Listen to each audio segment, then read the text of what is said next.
Hairdressers, you don't want to miss it. It's going to be exciting. Well, we're going to take you into the dailies that we have.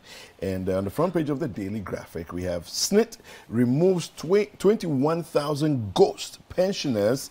Exercise saves nation 312,000. 312.27 million Ghana cedis. That's a lot of money that would have gone into people's pockets.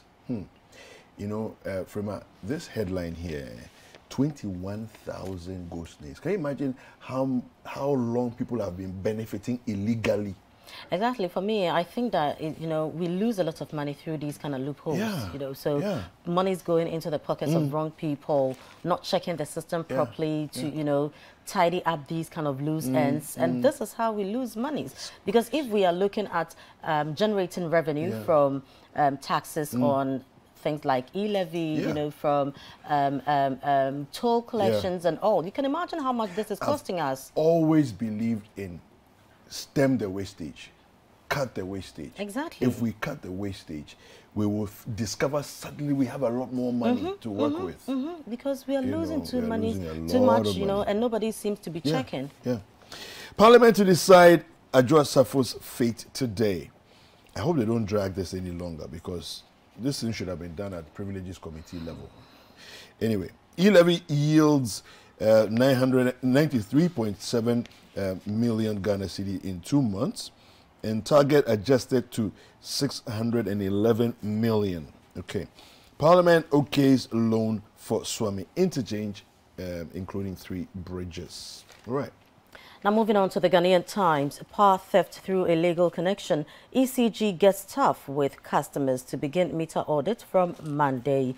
Avoid stigmatizing prisoners, ex-convicts. President Akufo-Addo is advising $5.7 million share business empowerment program jobs. All right, I have the Chronicle, and on the front page of the Chronicle we have Kokromoti Power. Yeah, Swami coughs. J. Bonsu cringes, leads Parliament to approve €135 million loan for the construction of interchange. I am ready to grant amnesty to deserving prisoners. This is coming from the president. And Ochiman youth mad at Koan CEO for attacking Ochihini. And the scripture for today is Isaiah 35 verse 4. It says, "Tell everyone who is discouraged, be strong, do not be afraid. God is coming to your rescue." Don't we need it? Yeah, we do. Right, moving on to the Business Finder. Ghana targets $16 billion from tree crops as 5-year strategic plan is launched. Now, also on the front page, 2022 Emancipation Day celebrations commence. Ecobank Group records 24% profit before tax growth. All right, so I have the Anchor newspaper, and it says here, panic grips notorious Galamsey kingpins polluting rivers as Lands Ministry deploys speedboats on River Pra and Cobra and others. Hajj board, okay, it's good that they've deployed them now.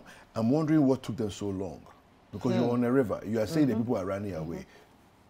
It beats my imagination. What were we waiting for? Well, at least it's here now. Several years down the road. Anyway, Hajj board operations to become world-class. This is from the director. Napo, a trustworthy servant of Menchia South. Okay. And the failure to extend SIM card registration will hurt government. Now, there's a headline here, and I think it's an inappropriate headline. I won't read it. Let me just move on. Right. Yeah. So moving on to the new crusading guide, public jobs secured. Deputy Finance Minister assures ahead of IMF program. Also on the front page, Akufo-Addo assents to criminal and other offences amendment. Attorney General and Minister of Justice Godfred Yeboah-Dame says so. Tema West Nadmo balls hot over unlawful demolition of a washing bay. IGP petitioned over conduct of Nungwa Wulomo. And Minister directs GES to speed up generation of staff IDs for teachers. All right, we have some online stories, and we'll take you to citynewsroom.com. kindly go there to get all your news updates. So, Speaker of Parliament expected to determine Adwoa Safo's fate today. All right, so that's the first story there. We have corruption perception on police is a reflection of reality. This is Kudjo Asante speaking. And Clement Apak calls for forensic audit of free SHS expenditure. All right, we have Supreme Court dismisses Jachi Kweson's review application. All right, so that is the those are some of the headlines we have here. The Ghana Police Service reacts to reports labeling it as most corrupt institution. Yeah, I think that the only reaction we need at this point is a determination to fix things, because everybody in Ghana has had some kind of experience that leaves a bad taste in the mouth. That's what I can say. Well, you know, so when you were telling us the headlines on the front page of the Anchor, there was a headline you decided not to take. So it reads, in quote, "Sexy father impregnates class 5 stepdaughter." Now, why David did not take it is that, you know, sometimes we tend to kind of, I don't know, but in our wake of sensationalizing stories. You know, I really don't know why and what really motivates us to do these kind of things. This is a very sensitive issue, you know, and no aspect of this should be a joke.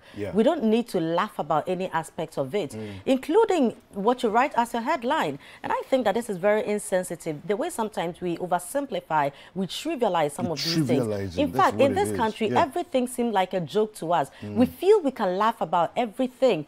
And I think that it is very, very unfortunate.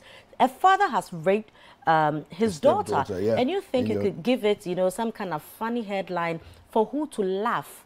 I don't know if when you heard the story, it was funny to you. It wasn't. This is a paper that is going, I mean, to places. People are just going to read it. Foreigners are picking it up. It's going global. Families are taking it up. You know, some child has her fate hanging in the balance, and you think that we could, you know, coin something interesting, something funny. I really don't know what your motivation was. I don't know who put the story on there and why the editor also did not check it and decided, you know, to publish it. Now, I'm being told by my program manager, Richard Mensah, that the editor of Anchor has called to apologize. I think it is a step in the right direction, but we should not have this again. You don't have to put this there and then call back and apologize. I think this is bad, but at least for the fact that you have called to apologize, I really wish you could say this on air or post it on social media or somewhere, or the same way that you put this on the front page or somewhere. I think you should call to apologize, because this is not right. You know, a child somewhere has been raped by a father, and you think that sexy father, you put it in quotes. What is that supposed to really take away anyway?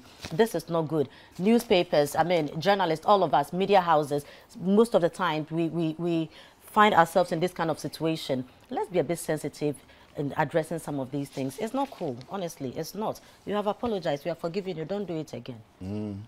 That's all. Anyway, a couple more headlines from citynewsroom.com. 156 million euro loan approved for first phase of Swami Interchange project. And then says, stop wasting taxpayers' money, complete abandoned hospitals. Mahama is speaking to the government. I agree with him on that score. I think that there's no government, we should not tolerate any government that comes and decides to ignore a project that's ongoing, stop projects that are ongoing, and decide. Listen, I don't have a problem with auditing projects. I don't have a problem.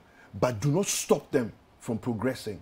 But David, you remember, I think a couple of weeks ago, I asked a question. What is our national development plan? Yes. Nothing is guiding anybody, you know, so I mean, people come with their own kind of priority. Yeah. I love tourism, so maybe if next year I'm president, I'll forget about Agenda 111, I'll forget about Saglemi, I'll forget about anything. Then I start building national theaters, you know, across. This is the problem that we have. So there should be a plan. We should make it criminal for people to abandon projects. That way, you can come and do what you want, but you have to complete whatever you can. You know, because for me, then do what you want. Otherwise, some things, advice comes in, fantastic, but it's my choice to take whatever you are saying. You know, it is not by force that if you advise me, I should take it. So this thing that you are saying, no, we know they won't take it, because if NDC was in government and NPP suggested this, they will not take it. We need a straight binding document that tells us that you cannot deviate. We can all track things. We can all follow. So we know that, okay, for the next 5 years, for the next 10 years. That's why we are insisting on it here. Exactly. We put pressure on for the next 10 years, if we know that health is our priority, we are building hospitals across the nation, then we all know that we are following. So somebody will not come and decide that, okay, as for me, I want to look at religious tourism. As for me, I want to look at maybe housing issues. I want to look at education. By the way, the Agenda 111, if you're not careful, it will go into another phase with a different government, and then we will now be looking at a case of abandoned but now they say the internet no lie. So if Agenda 111, I touch wood, if NPP loses in 2024, we will remind President Mahama, that is, if he wins, you know, we'll remind him that you said this on 28th of July, you know, that we should not abandon projects. Internet no lie. Some people say stuff about IMF today. We've put it back to them. We will remind you anyway.